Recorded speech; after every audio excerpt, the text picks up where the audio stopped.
یہ میرے نبی کی زندگی ہے، معاف کرنا، درگزر کرنا۔ عبداللہ بن ابی جو منافقین کا سردار تھا، جس نے سب سے زیادہ میرے نبی کو تکلیف پہنچائی۔ اللہ کے نبی پانی پی رہے تھے، ان کے بیٹے نے کہا یا رسول اللہ تھوڑا پانی بچا دیں۔ ان کا بیٹے پکے مسلمان تھے۔ کیا کرو گے؟ کہا میرا باپ شاید پی کے مسلمان ہو جائے۔ ہمیں کہا لو، وہ گلاس لے کر آئے، ابا یہ پانی پی لو۔ کیا ہے؟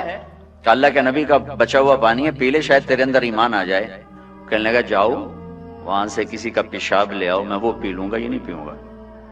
ہاں تو ان کو اتنا غصہ آیا، واپس آیا، یا رسول اللہ یہ پکا منافق ہے، بدبخت، مجھے اجازت دے میں اس کی گردن اڑاتا ہوں۔ آپ نے کہا تیرا باپ ہے، جاؤ اس کی خدمت کر۔ ہمارا اسلام صرف نماز روزے تک آ گیا، بس حج عمرہ نماز، حج عمرہ نماز، ذکر تلاوت بہت اعلیٰ چیز ہے، اللہ کا شکر ہے۔ بعض ملک ایسے بیچاروں کو پتہ نہیں نماز کیا ہے۔ نماز تو ہمارے دین کی بنیادی عبادت ہے۔ من حدمہا فقد حدم الدین، جس نے نماز کو چھوڑا اس نے پورے دین کو تباہ و برباد کر دیا۔ من اقامہا فقد اقام الدین، جس نے نماز کو قائم کیا اس نے پورے دین کو قائم کیا۔ پہلا سوال تھا اسلام کیا ہے؟ اطعام الطعام وطیب الکلام، میٹھا بول۔ ایمان کیا ہے؟ معاف کرنا اور صبر۔ اب تیسرا سوال، یا رسول اللہ ای الاسلام افضل، سب سے اعلیٰ درجے کا اسلام کیا ہے؟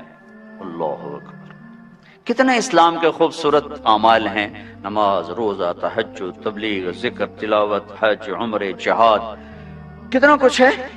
آپ نے فرمایا من سلم المسلمون من لسانہ و یدہ، جو ہاتھ اور زبان سے کسی کو تکلیف نہ پہنچائے وہ سب سے اعلیٰ درجے کا مسلمان۔ سب سے اعلیٰ درجے کا اسلام کیا ہے؟ کہ ہاتھ اور زبان سے کسی کو تکلیف نہ پہنچا۔ زندگی بھر میرے نبی نے کسی کو تھپڑ نہیں مارا، کسی کو زبان سے ایسا جملہ نہیں فرمایا جس سے وہ کہے جی میرا دل ٹوٹ گیا، میرا دل توڑ دے، کیونکہ زبان کا بول ایسی بلا ہے کہ نبی کے بھی جگر کے پار ہو جاتا۔ عبداللہ بن ابی امیہ آپ کی پھوپھی کے بیٹے ہیں، ابو سفیان بن حارث آپ کے تایا کے بیٹے ہیں، اور یہ مکہ میں آپ کی دشمنی میں زبان بہت چلاتے تھے، ہاتھ نہیں، زبان، بہت گندی زبان۔ آپ مکے کی طرف آ رہے ہیں حملہ کرنے، عسفان پہنچے ہیں، عسفان پہنچے ہیں، یہ آج کا جو مین روڈ چلتا ہے اس پہ اوپر آتا ہے، وہ چھوٹا سا شہر ہے۔ تو حضرت عباس اپنی فیملی کو لے کر پہنچتے ہیں، تو آپ نے کہا بس تم آخری مہاجر۔ دروازے پر، خیمے پر خادم آ کر اجازت مانگتا ہے، جی ابو سفیان بن حارث اور عبداللہ بن ابی امیہ حاضر ہوئے ہیں، کلمہ پڑھنا چاہتے ہیں، اسلام لانا چاہتے ہیں۔ میں نے آپ کو اللہ کے نبی کے معافی کے واقعات سنائے ہیں، آپ کا ظرف بتایا، آپ کا سینہ بتایا، اب اپنے نبی کی سنو۔ آپ نے فرمایا مجھے ان کے اسلام کی کوئی ضرورت نہیں ہے، میں ان سے نہیں ملوں گا۔ ابو سفیان وہ ہے جس نے میرا دل چیر کے رکھ دیا شیر کہہ کہہ کے، وہ آپ کی نا برائی میں شیر کہتا تھا۔ اور عبداللہ وہ ہے جس نے حرم میں کھڑے ہو کر مجھے کہا تھا کہ آسمان پہ چڑھ جا اور 4 فرشتوں کو لے کر آ اور ایک پیپر لے کر آ، اس پیپر کے اوپر اللہ کی مہر ہو اور اوپر لکھا ہوا ہو کہ تو اللہ کا نبی ہے۔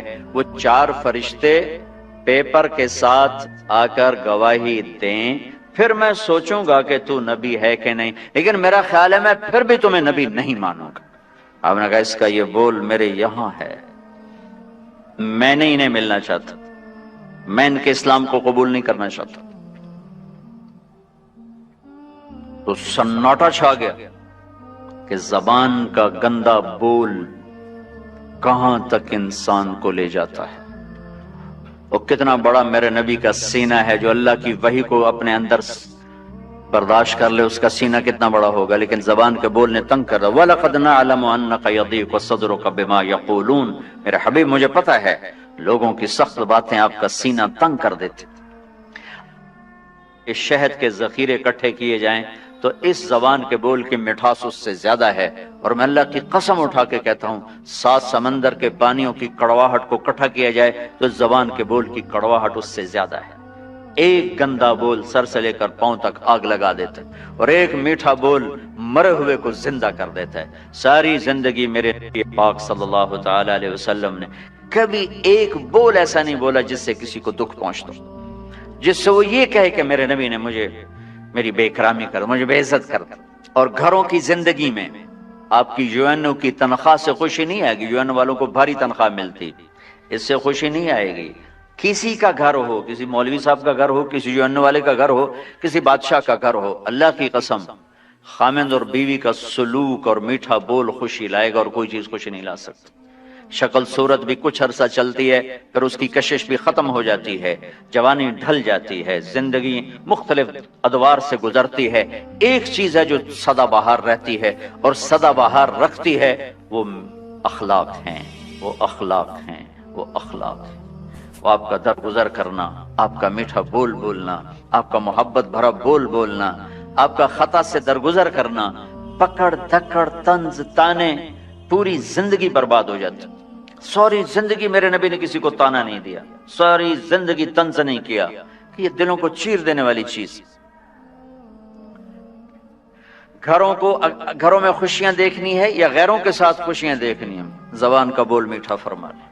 پھر رمضان میں جو میں سارا اخلاق کہتا رہا، اور رمضان میں اللہ نے غریب کو کیسے ایڈ کیا ہے، میرے نبی نے غریب کو کیسے ایڈ کیا ہے کہ ان سب کے روزے باندھ کے رکھ دو، ایک روزہ میرے پاس نہیں آئے گا جب تک اس کی زکوٰۃ نہیں ادا کریں گے، اور غریبوں کو بھی عید میں شامل نہیں کریں گے۔ سبحان اللہ، کیا خوبصورت دین ہے میرا۔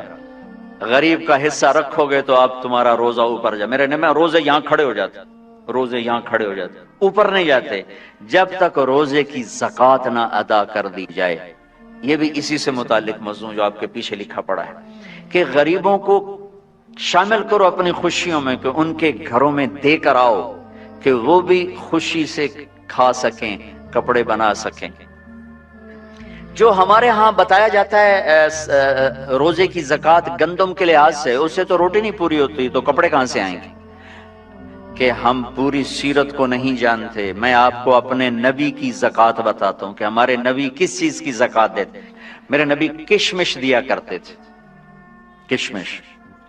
اب آپ ایک دفعہ مجھے ایک میسج آیا کہ کشمش ہے 3 کلو اور گندم ہے 2 کلو، 2 کلو تقریباً کوئی 150 پونے 200 روپے بنتا ہے، اور کشمش کا 3 کلو 2000 سم تھنگ بنتا ہے۔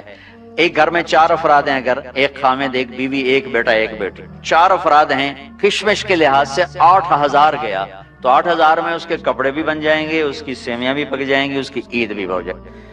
تو میرے نبی نے روزے کے ساتھ غریبوں کو شریک کیا، اپنی امت کے فقراء کو شریک کیا کہ ان کو بھی خوشی پہنچاؤ کہ اللہ نے تمہیں دیا ہے۔ انہوں نے فرمایا واللہ لا یؤمن، واللہ لا یؤمن، واللہ لا یؤمن، اللہ کی قسم ایمان والا نہیں، اللہ کی قسم ایمان والا نہیں، اللہ کی قسم ایمان والا نہیں۔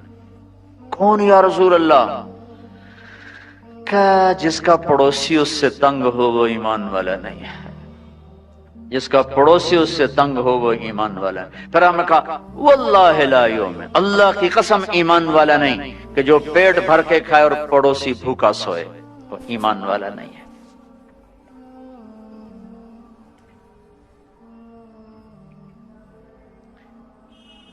غریبوں کو شامل کیا۔ حضرت عبداللہ بن عمر کے گھر میں مہینے میں 1 دن گوشت پکتا تھا، 1 دن۔